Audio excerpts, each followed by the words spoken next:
Assalamualaikum students, how are you all? I hope you all would be doing well.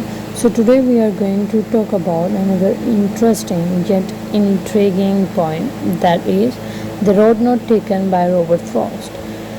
Okay अब Robert Frost की अगर हम poetry की बेटा बात करते हैं तो जो रॉबर्ट है वो इस तरह की पोइट्री लिखता है जिसमें हमें अ लॉट ऑफ इमेजिज़म मिलेगा, ठीक है, यानी विजुअलाइजेशन बहुत ज़्यादा होती है, हमें इमेजरी बहुत ज़्यादा मिलेगी, हमें उसमें सेम टाइम पे एम्बिगुअस आइडियाज़ बहुत ज़्यादा मिलेंगे, ठीक है। एम्बिगुअस आइडियाज़ क्या होते हैं कि एट अ टाइम एक जो थिंग है या एक जो वर्ड जो लिखा गया है ना वो हमें 100 ऑफ थॉट्स दे रहा होता है, येट इट बिकम्स एम्बिगुअस, ठीक है, तो वो अनक्लियर सा एक थॉट होता है, but it in itself it's having a lot of words और यू कैन से मीनिंग्स।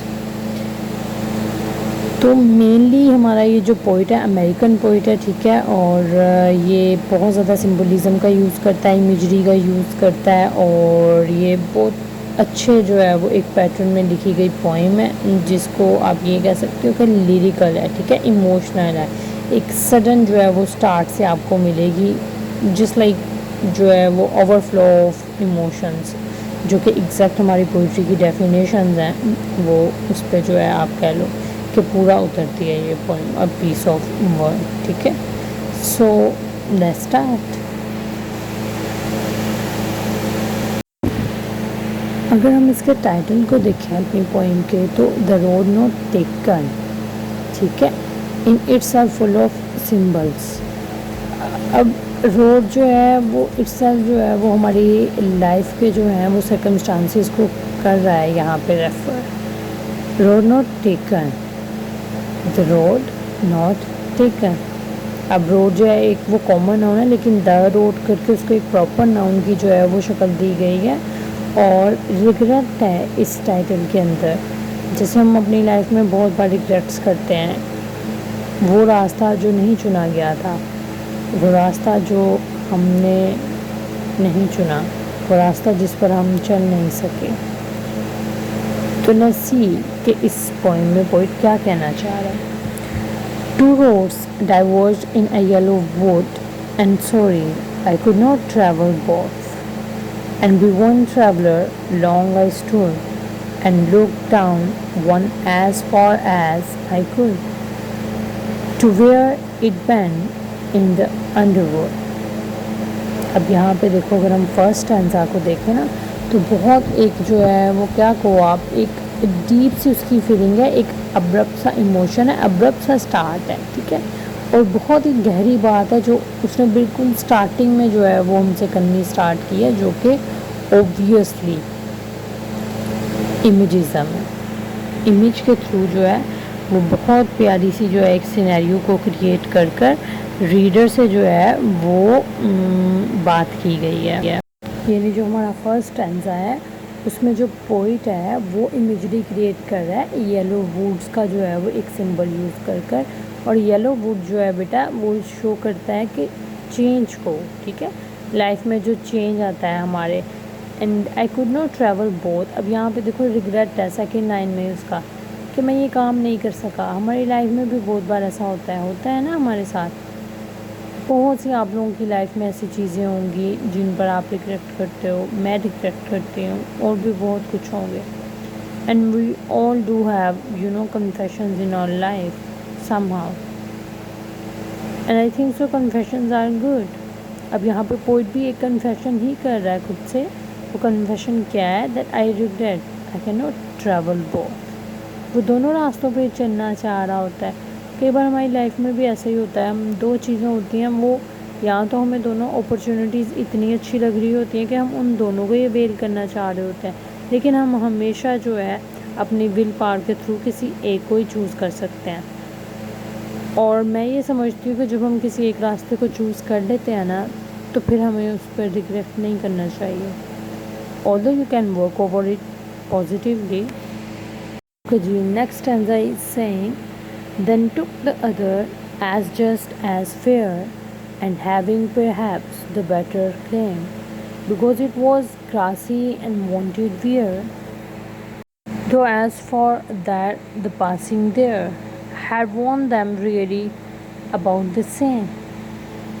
अब यहाँ पे ये वही बात हो गई है, जिस तरह से जब हम एक काम कर लेते हैं ना तो हमें लगता है जैसे हम खुद को तसल्लियाँ दे रहे होते हैं, अपने दिल को बहला रहे होते हैं ना. Now the poet is doing the same thing. तो अब पोइट भी यहाँ पे जो है वो खुद को यही दिलासे दे रहा है कि वो ज़्यादा खूबसूरत था, मुझे वहाँ चलना चाहिए था, मुझे वो चूज़ करना चाहिए था. इसी तरह से हमारे लाइफ की अपॉर्चुनिटीज़ होती हैं.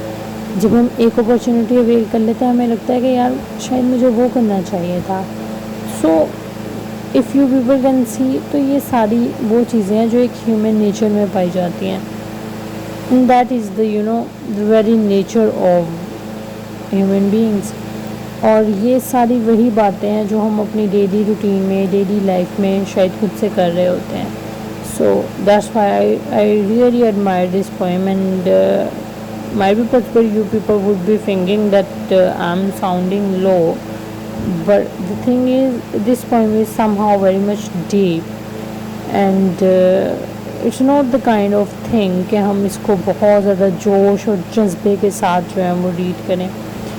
It's kind of smooth, it's kind of soothing effect है इस poem में. एक अगर आप लोग थोड़ा इसमें डीप जाओ और ज़रा सोचो अपनी लाइफ को लेकर, तो क्या ऐसा नहीं है हम सब की लाइफ में जो है एक रोड जो होता है लेस ट्रैवल रोड होता है, एक रोड जो होता है वो होता है दैट इज़ नॉट टेकन, और समहाउ हम भी अपनी पूरी लाइफ में रिग्रेट करते रहते हैं. So this is the basic thing on which the poem has been written, और यही इसका थीम है और यही इसमें सारी बात की हुई है. सिंपल वर्ड्स में बता दिए हैं. ओके जी, नेक्स्ट कह रहा है वो. And both that morning actually let it leaves not step had Trojan black. Oh I kept the first for another day. अब यहाँ पे पोइट जो है वो again is just consoling himself by saying कि वो जो रास्ता है वो मैं फिर किसी दिन जो है उस पर चलूँगा, या वो जो रास्ता है मैं फिर किसी दिन उसको चूज़ करूँगा. इसी तरह से हम लोग भी सोचते हैं ना अपनी लाइफ में कि चलो ये वाली जो चीज़ है ये आज कर ली.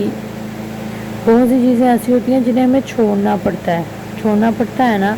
हमें कुछ सेक्रीफाइसेस करने पड़ते हैं, हमें अपनी लाइफ में बहुत कुछ जो है वो उसके साथ कंप्रोमाइज़ करना पड़ता है. So here in this stanza the poet is just talking to those compromises, that I am doing this thing right now, okay fine, the other day I'll do the other one. So this is how life was. Yet knowing how way leads on the way, I doubt if I should ever come back. अब यहाँ पे जो है वो एक sad सी tone create हो गई है, because obviously it's a lyrical poem, तो लिरिकल वे में लिखी गई है और लिरिकल में जो है वो ज़्यादा इमोशंस जो है वो क्रिएट किए गए होते हैं. And it is actually creating that kind of feeling. अब वो यहाँ पे ये कह रहा है कि मुझे ये भी अंदाज़ा नहीं है, या मैं इस बारे में भी जो हूँ वो क्लियर नहीं हूँ कि मुझे वापस आना भी चाहिए या नहीं आना चाहिए.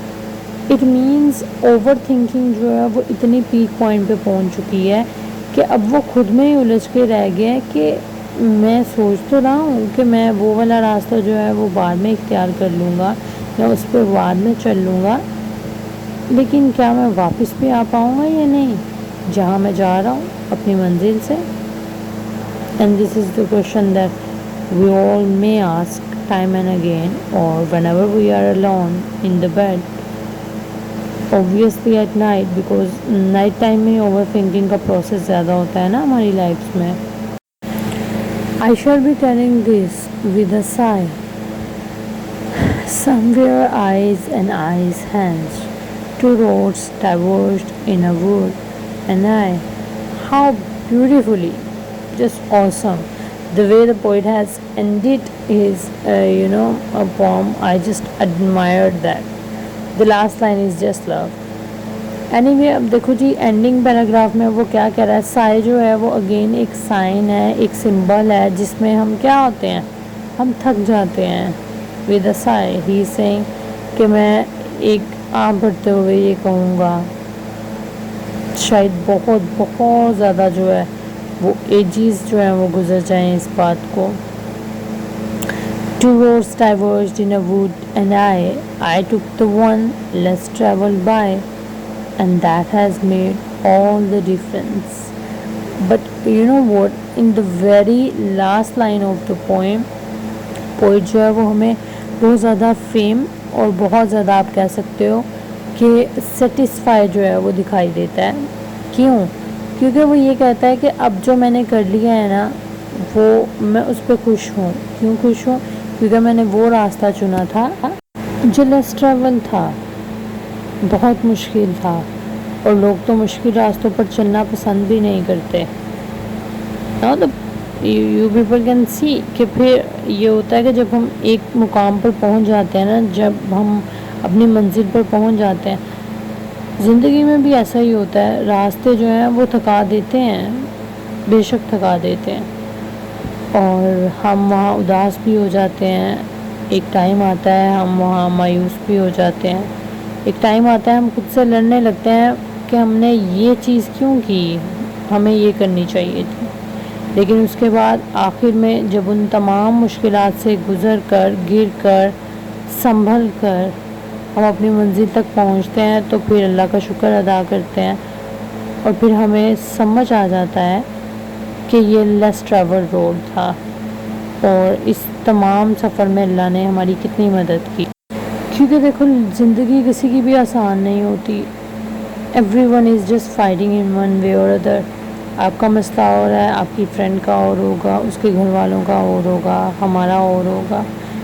सो just try to appreciate each and every person in your life. अपनी लाइफ में जितनी पॉजिटिव वाइब्स रख सकते हो ना उतनी रखो। सो दैट वॉज ऑल बेटा। और अगर इस पोइम के मेजर थीम की अगर आप लोग बात करते हो ना तो वो सिर्फ आपकी लाइफ ही है, ठीक है। Your daily routine, your life opportunities, your desires, your regrets, your confession, your success, your you because basically ये पोइम लिखी ही इस तरह से गई है कि जो रीडर है ना वो अपनी डे टू डे लाइफ के साथ, अपने इमोशंस के साथ, खुद के साथ इसको रिलेट कर सके, और हम सब कर सकते हैं इसके साथ रिलेट, बिकॉज़ हम सब की लाइफ कहीं ना कहीं जो है वो लेस ट्रैवल रोड से गुजरी हुई होती है, and we all regret the road that was not taken by us, but somehow we do satisfy in the end. Thank you, that was all.